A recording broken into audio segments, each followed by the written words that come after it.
Hello guys, good morning to everyone.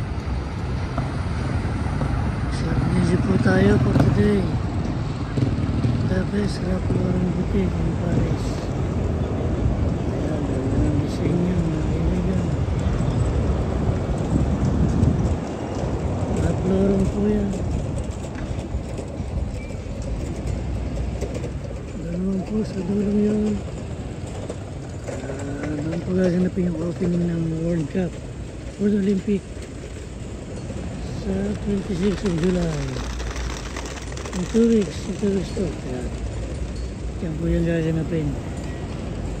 Pakagandang lugar.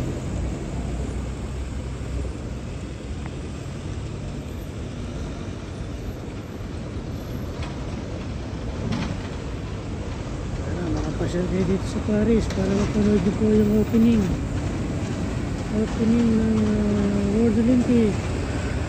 Ayan po mga kaibigan. Bye bye.